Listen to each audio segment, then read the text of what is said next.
he went to and all. And you find out that for Okocha, after Bolton Wanderers, there was really nothing. But I mean, Kanu went to West Bromwich Albion. He went to Portsmouth. He won titles, and he was so freaking relevant. But Okocha, after he went to Okocha went to Qatar Stars and Qatar, Hull yeah. City, but yeah, and he went to Hull City, but we didn't really see him again, and that's where I feel the difference is. I mean, Kanu was more or less like an all-rounded player, but Okocha was just more or less for his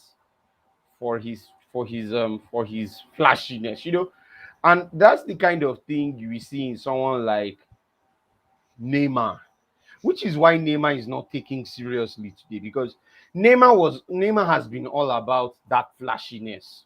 He wants to play, and football is not just about entertainment. There is more to football than those tricks. Those yes, we're going to bring it, but there's more you should be bringing. And I felt Kanu more to the game, but Kanu wasn't appreciated, and it was only Hmm. sad for me that Kanu Thierry Henry actually put him in the spotlight because if put him off spotlight, because if not for Thierry Henry, Kanu would still have been a relevant first team player in at Arsenal. But but that doesn't take away what Kanu achieved. I mean, Kanu's CV is very full. I mean, we don't need to start talking about Kanu's CV at club level. But if you Hmm. look at Okocha didn't really have much to brag about. Mm. And when you look at the collection of clubs he played for, they were not clubs that really had name like that. I'm no disrespecting it because I know people will come for me, but when you look Get at ready. when you look at Kanu's clubs now, respect now. Respect. All right, So for Jide, me, I Jide, will what pick what do you Kanu think? over I Okocha. mean, if you're talking about individual brilliance, I personally feel like JJ Okocha stands. It's way is miles of Kano. Individual brilliance, and I think that's what Kunle was alluding to. Um, Also, in terms of achievement, um, you have to think about JJ Okocha was one-time African Footballer of the Year as well. So, uh, JJ yeah, or Kanu, or you yeah, mean I Kanu? believe. JJ Okocha never won. No, he did not. That was the BBC No. African So football. no. So it wasn't. I didn't. Sorry, I meant to say at one time it was the most expensive player in Africa. Afri Oh, Yeah, Okocha, you mean? yeah, Oh, okay, Okocha. I okay, mean, yeah. okay. So JJ never won the African Footballer of the Year, but in 1998 it was the runner-up. So I don't think that's too bad. When in terms of turning up for the national team, Mm-hmm. Yeah. um, JJ Okocha definitely turned up more than Kanwako did. Again, I can start to count games when JJ turned up for the national team. Um, at least on an African level, nobody will forget Nigeria versus Cameroon in 2004, and in 2000, he equalized. He scored like very vital goals. He lifted the team in 2002 as well, when Kano was nowhere to be found at the World Cup in Japan and Korea 2000. He was involved. He was the captain of the team for you know a long spell, and very well respected. Again, what I think one of the reasons why I think people don't respect JJ Okocha as much is the fact that his choice of clubs. I mean, Yeah. they were a bit suspect, but when he went to those places, he performed well. I mean, again, let's remember this guy had an 18-year span career, and injuries were not his best friends. He Yes. always got injured, and that's the reason why, in my opinion, he retired kind of early. Because his career spanned 18 years. He started in 1990. He went to Germany. He used to play for a team called Borussia Neuenkirchen, right? And then from there he moved to Eintracht Frankfurt, and that's when we heard about him. And then he joined the under-20s in Mauritius '93. They didn't qualify for the World Cup in Australia in 1993. They got defeated by Ghana, and that's when his talent started to show. And Westerhof, being a smart guy, he invited him to the national team. And I remember the first game he played for Nigeria was against Algeria in I think it's 1993. And he just came in and blew everyone away. He scored a fantastic free kick. He set up Rashidi Yakini for the third goal or the fourth goal. Yeah, and he just basically bossed on the scene. And, from under 20, he went straight to the national team. And it was something KANU couldn't do. KANU couldn't break from the under 17. He had to go abroad first and prove himself. And JJ Okocha is well respected in a lot of circles. The kind of caliber of players he played with.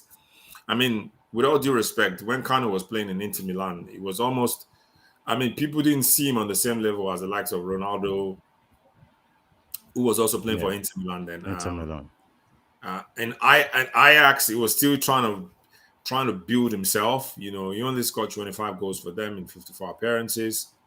In Inter Milan, he was a shadow of himself. We all know what happened at Inter Milan.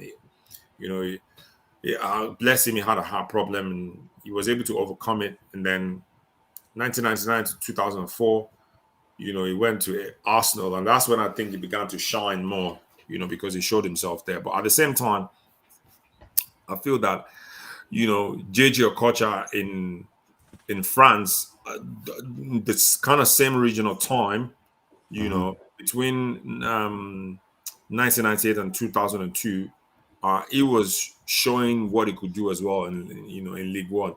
And no surprises that Bolton Wanderers decided to buy him. And then they moved him over. And, but his season was always hampered by injuries. But up to today, last month, he was still at a testimonial match at the Bolton Wanderers Stadium. He's very well respected in those circles. So when I look at it overall, forget the individual laurels and who he played for. If I look at them man for man, player for player, I feel that JJ Okocha exuded more confidence than KANU. In my opinion, KANU at times was quite late. Don't get me wrong. No disrespect to KANU Wako here, because he's a fantastic player. But when you're looking for a player that can switch, if we were down like 2-0, and Cameroon, Nigeria, 2002 National Stadium, right, at the African Nations Cup, the Ghana, Nigeria 2000, right? Yeah. We know what happened. We're 2-0 down. 2-0 down. And JJ Okocha just basically, you know what they used to call him when he was in the squad? Egbon. Yeah. Because it was now they're calling Kelechi Iheanacho senior man. I'm like, senior man. Respect. The reason why they used to call JJ Okocha Egbon? Because could be a free kick. People forgot all those things that he did. We always concentrate on the fact that he held onto the ball too much, and that sometimes the end product wasn't there. But the things that he did, the passes, typical example, right? France '98. Yeah. Okay. He threw a superb pass to KANU Wako, right, against Denmark, and KANU just basically just flaunted the chance in front of goal. That would have been JJ was in those areas, it was very productive, but sometimes the finishing product wasn't there for some of these players. He threw a wonderful pass to, because in my opinion, KANU was a flop at France '98. And on the world stage, I felt like after Atlanta '96, KANU had the opportunity to go to how many World Cups? He went to '98, he went to 2002, and then he went to 2010. And he didn't really, I'm not even sure whether KANU scored a World Cup goal. Fair enough, JJ didn't score a World Cup goal as well. But for someone you call a striker, you'd expected him to score. Especially, I can't forget that chance that he flaunted against Denmark in 1998. Denmark. Yeah. It was a superb pass by JJ Okocha, but there was no one at the end of it, because once Daniel Amokachi got injured in France '98, that was it. The problem we had was where the goals were going to come from. And comment the man, comment the hour. We needed Kanu Wako to show up for us in France 98. He didn't. So when I put in all these things together, I just think JJ Okocha was a better player than Wow. Kole? Yes, boss. You know, didn't really I explain the details as in the way JJ. I mean, I'm going to give it to, for me, I'm going to go for JJ Okocha. I mean, I don't know. It's just a yeah, fantastic. Even if Nigeria is not playing well, once I watch, is Okocha still yeah, there? He will still pull out some surprises. Like, what the hell is this guy doing? Like, well, yes. Like he had a lot. JJ had a lot up his sleeves, no doubt. Like he was just that. That's why I said, like Ronaldinho, he was fun to watch, because he, like I said, he saw the game more of like entertainment. So you are he was smiling. always going to he was always going to play. But there was just something amazing about Kanu Wako that I feel like, for that he's very tall stature. Yes, quite all right. Kanu sometimes didn't always turn up, and sometimes he always felt like he was lazy and all, would fluff his lines and everything. But Kanu on his day, On his day. Kanu on his day. I mean, can't you remember that? Can you remember that game against Chelsea? Yeah. Where Arsenal were 2-0 down. 2-0. Yeah, I think 2-0 down. Kanu's And Kanu's technique is out of this world. Like the way he finishes his goals I are think something Kano else. played with Wilson Uruma or something at that. Those Yeah, two so when they in come. Japan '93, Yes, Yes, he did. Japan Kanu 93. burst on the scene, and they were Yeah, both they're they were both colleagues. outstanding players. Yeah, Yeah, those were outstanding players. It's a shame that Wilson Wilson just Oruma was not able to prove himself, for the Super Eagles of Nigeria. I felt yeah. that that's another player that would have perhaps deputized for JJ Okocha in many areas because I was an extremely talented player as well. But Uruma, yeah, that just shows Wilson you Uruma. how good JJ Okocha was. There was no. I mean, if he wasn't playing, you had to ask yourself, like, okay, let me ask you, right? When Kanu wasn't Mm. playing, people would go like, oh well, okay, yeah, Kanu Wako is not there. We can get. But JJ Okocha was irreplaceable in my opinion. I mean, I remember when JJ, Well, yeah, he was irreplaceable. I think during that well, period, he was well, very for irreplaceable. well, for someone who is, for someone who is, um, for someone who is an entertainer, for someone who has that kind of flashiness. I mean, I think I clearly understand that because this is someone like we said that even when he's not playing at his best, he will still want to do one or two tricks that will make people, and Those fans are ah, always fans are always thrilled by that's dribbles, those skills. Ah, by man, those kind of, it will always, you understand. So I think I can clearly understand that he will be in the, because I mean, come on, we're talking about skills. Like skills will always thrill fans no matter what. No, that's the same thing too with Ronaldinho now. Like I mean, the tons of skills that Ronaldinho did, come on, like but then like I said, the aftermath. Well, yes, maybe these things were not his friends and all, but then Kanu, despite his, well, I think you could say, well, I agree with you on the fact that maybe for the national team, maybe Okocha was more of a was more of an influence. But when you talk about Nigerians abroad and Nigerians uh-huh. who were playing in club football, I mean, Kanu's Kano, influence. Kano I think influence I on think that I stuff. think I think Kanu's influence was massive because, like I said, Massive. before Thierry Henry got to Arsenal, Kanu was massive.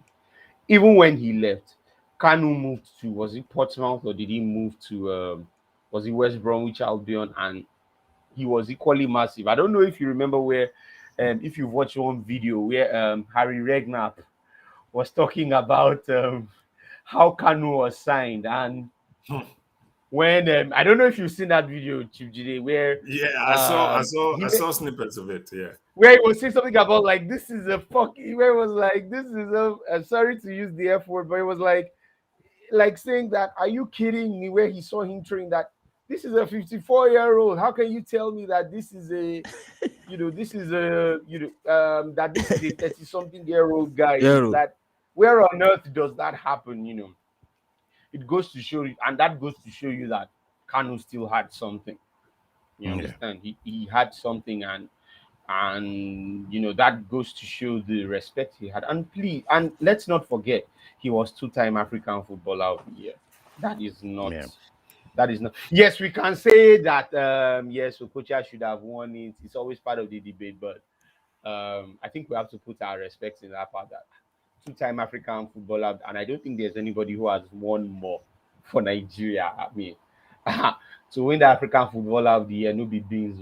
And so for Mm-hmm. someone to have won it twice, I think that really says a lot. So when it comes to club food, Which year? Which year was that? Two times, Kanu. 96, Nin- 96, and 1999.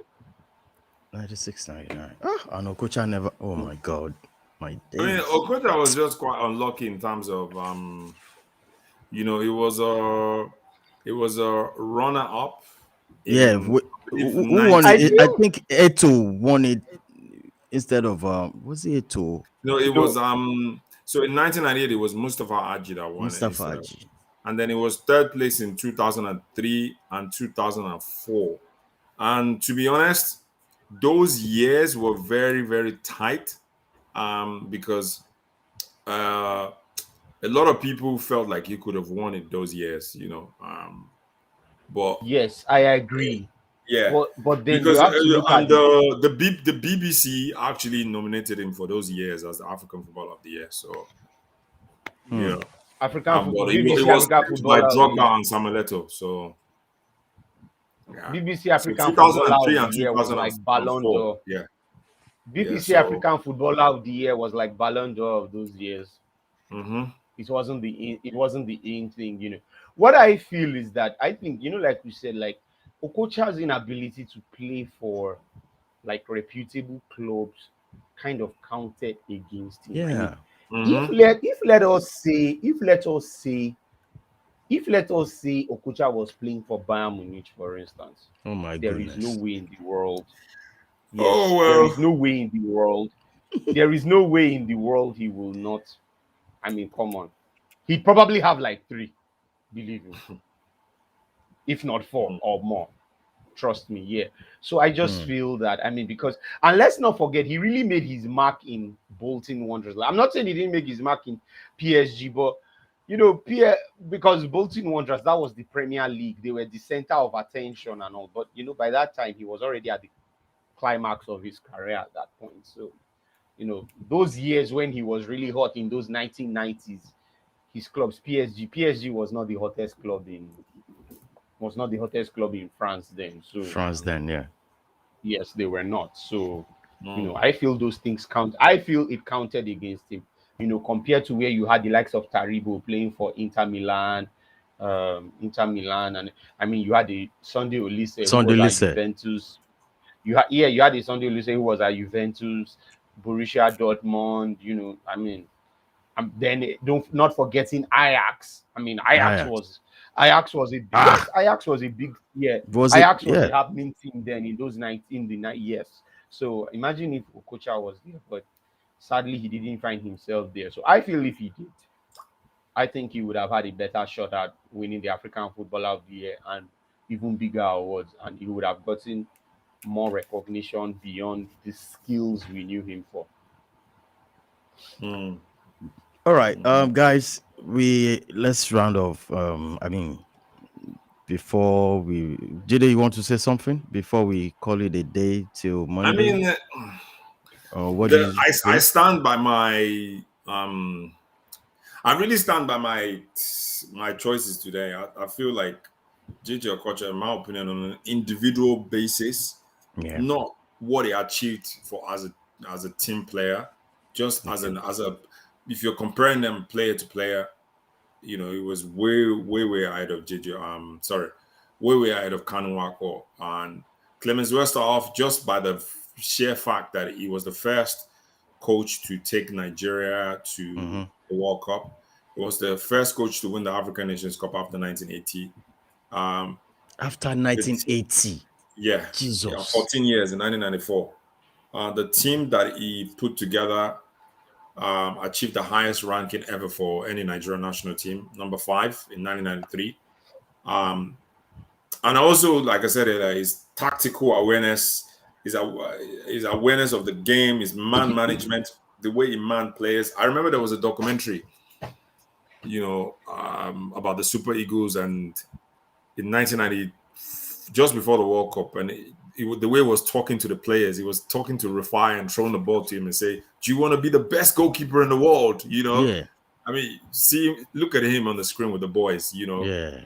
We had a player there, Isaac Semitoje. He was Femitoje. a home-based player. He made it fanciful to.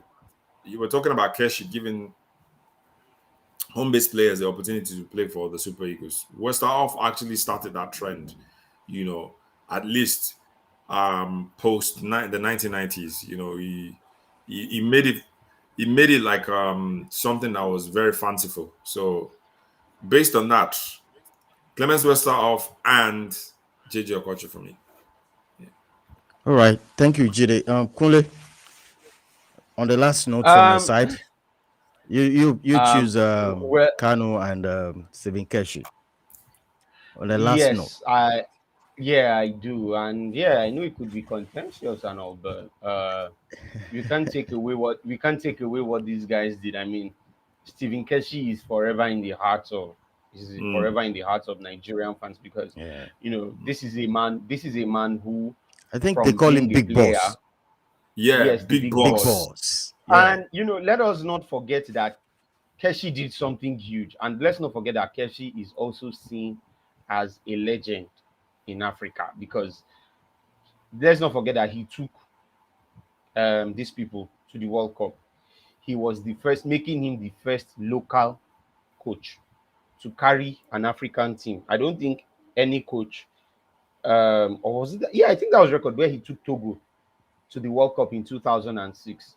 Yeah, it That was thing Togo or was something. huge. Till today, he is eulogized in Togo like he is. In fact, you would Hmm, almost, when you go to Togo and you hear, I've been to Togo for a while. When you hear how people speak highly of Stephen Keshi, Stephen believe me, Keshi. you would think Keshi is a Togolese man.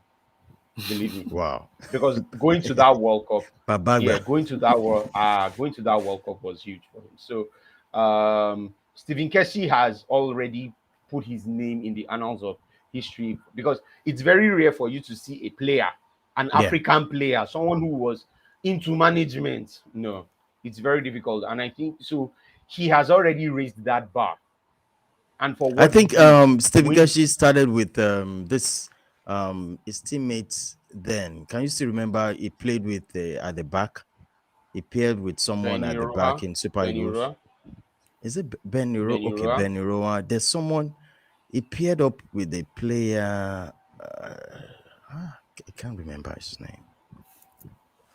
I can't remember I his think it's he paired up I'm trying with to remember who Stephen you're Keshi talking with about. some. Yeah, there's one guy he always pair with.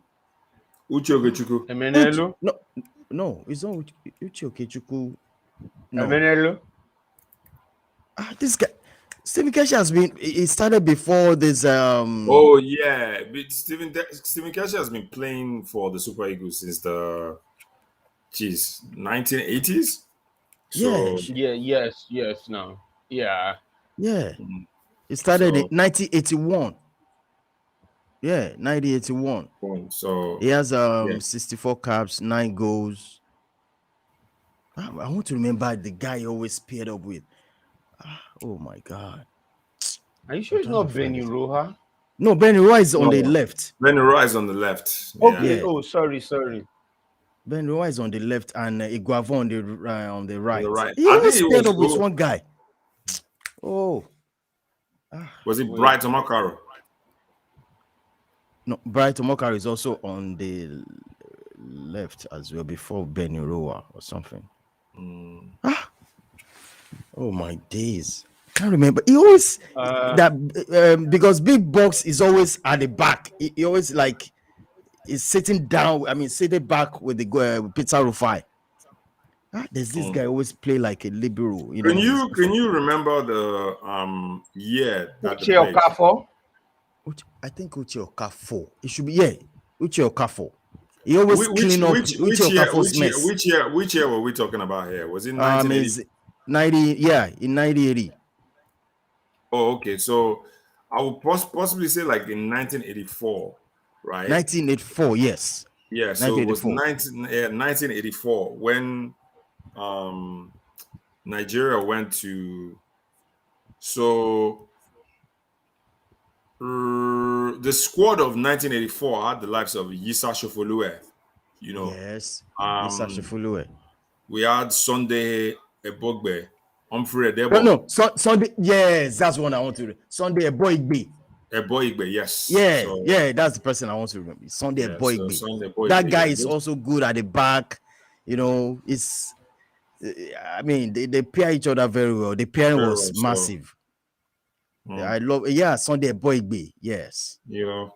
Yeah, Sunday Eboigbe. Do you still remember any Nigerian players then in close to 1989? We have Sunday Eboigbe, Paul Kingsley, you know, Mohamed Lawal, Emmanuel Okala, you know. Emmanuel Okala. Yeah, so these are players that have just gone to the they've gone to the, how would you call it? The abysses of history, you know. Yes. People don't talk about them anymore. Do you still remember this guy too? That went for when under 17 started. The first under 17. You know, we won it in Japan or something. So what position was he playing? Do you remember the captain? He was so popular then. Forgotten his name. What is it in 1985? 85, yeah. The first Eaglet. Eaglets. Yeah. We won the we won the first major competition. Then it was called the under 17. Then they used to call it under 16. Oh, really? Yeah, you used to be called under 16 then, you know, and Nigeria was hugely influential at that tournament. You know, we had some good football players. That's where Unduka Gbade, yes. Yeah. It was that's the guy to know. Unduka Gbade. Yeah. Absolutely, yes. That was when I started watching pure game, as in wow, you know. Wow, you know. So they came and all of a sudden, I think it was Fatah Atere. Yeah, Fatah Atere was there as well. Yeah. So yeah. It's just a shame, you know. That's why I want this channel to, you know, let's talk about our past heroes that already passed. Yeah. Let's bring them to limelight. Let's still talk about them, you know. Well, I think we have to take it, call it a day today. Jide, thank you so much for coming. I know you have another appointment from here straight up to another place right away. It's a pleasure being on the show. You know, Thank you are subscribed to the notion as well that we need to treat our we need to keep our history alive, because you know, if we don't, then I don't know who's going to do it for us. So.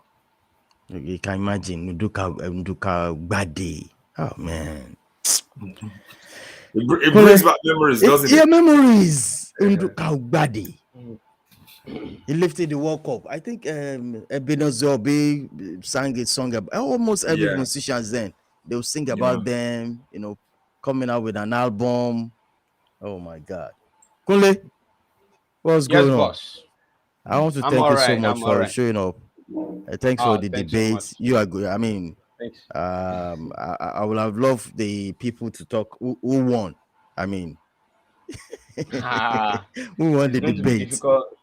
It's going to be difficult. It's going to be difficult. See, this kind of debate is like Yeah. a sort of like Messi Ronaldo debate. See, the truth is, you can't find a winner. I agree That's with just you how. 100%. Who is the goat? But Who is the goat? yeah, and it is something that will continue. You see, it's just like the same way people ask the question like, who was the greatest like between these two guys, Samuel Eto'o and Didier Drogba. See, we keep talking talk. Let me shock you for let me shock you on one Maybe we thing. should have I that one met of these once days. sorry, I met one Yeah. Somalian guy yesterday, and the guy Yeah. subscribed when I talk to. Okay. I mean, I spoke with him, talk about my intention. Question in Nigeria, who is a player you can remember? I mean, you can talk about. Do you know what he says? Okocha. I'm serious. Mm-hmm. I was shocked. Like, No Yeah. Yeah. surprises No, there. yes. No. I said, No. do you That know is the Kanu? thing. Because I showed him. I mean, our show that is coming up today. And he said the first person he mentioned was JJ Okocha. He said that guy, the English, he was. Oh, he said that's the best guy. He likes him. JJ Okocha. He does. I said, do you know what about Kanu? He said, You know. well, can't really. He said, well, I now try to describe him. He plays for. He said, well, he's not into, but JJ Okocha. In fact, he analyzed the way he plays. That they love him. They love. No, Yeah. come on, come on, come on. No. I said, JJ's. well, That's the good thing. ah, JJ's it's a profile really brand, went but back I don't because know that. how we Yeah. can talk. I mean, it's too much. It's too much. And I'm JJ, really I always happy tell that. people like JJ is a brand, man. It's a brand. Yeah, Mm. and I'm Ah, really happy that because of that he is actually being kept relevant today. Because yes, like you rightly said, he's being in demand even in Nigeria for brands and all who use him. So, and I am happy about that because many of these are Nigerian players. Once they retire, they are kind of like fizzled out. Like you mentioned now, Mhm. you're talking about many of these players from the 80s. Nobody is talking about them. That's the difference here. You can see like now over mm, there in places like the UK, yeah. France, Italy, many of those players from that era, they are Mm. still made relevant. Many of them, they are into coaching now. They are into Tree, But why don't we and have most they of are our into. players? They don't coach. They don't go to. Is it? Well, I that expected that Okocha to it's be. one of yeah. Ah, At least if we get to really Okocha is not try into though. coaching, but no, Ah, Okocha is. That's the thing, and you see, that's part of why I am saying that is why I was looking at like Keshi is really great because like to go into coaching and carry their like you need to be in the or you need Jide, to what do you be think I'm close drinking? to the You're looking at society. me as if I'm shekpaying. No, I, I was just It's kind of juice, oh. wondering, like, It's just juice, oh. okay, hopefully this is not a drinking party or something. Like, your fans are gonna come in and say, "I hope you were not drunk to say JJ Okocha was better." Oh, all right, guys. I really enjoyed today, man. So, yes, I boss. would love to see you again next week, Friday, Jide. I spoke with Okwe too. It's one of those person who will also be joining us soon. Mm. So, thank you so much. I really appreciate you guys. See you next week, Friday. Jide, thank you Yes, so boss. much. Look, it's been a pleasure being on the show, and see you next week. All right. All right, bye bye. All right, guys. Thank you so much for joining us in today's program. Our debate is all about bringing people that have applied. I mean, they've done so well to our country, Nigeria, in relation to sport. I'm not going to say it's going to be only football alone, but I'll also talk about basketball. Those people doing very well in diaspora. It's a show that we want to project. Look at them, flourish them, praise them. If you look at C. Ronaldo, sometimes he'll tell you he's the best in the world, and it's a brand. What's happening to Africa? We got to do that. We got to talk about them. We got to showcase these people. We got to find you know, can I use the word fine tune? I mean, cherish them. So this is all about the channel. Please subscribe. You are watching us for the first time, and subscribe, share. We want to reach out as so many people on Instagram. Is a community we have to build together, you know, and make sure everybody is into it. Until same time next week. Monday is our, I mean, review of the matches played over the weekend. And on Friday next week is going to be another interesting debate. So until same time next week, thank you guys.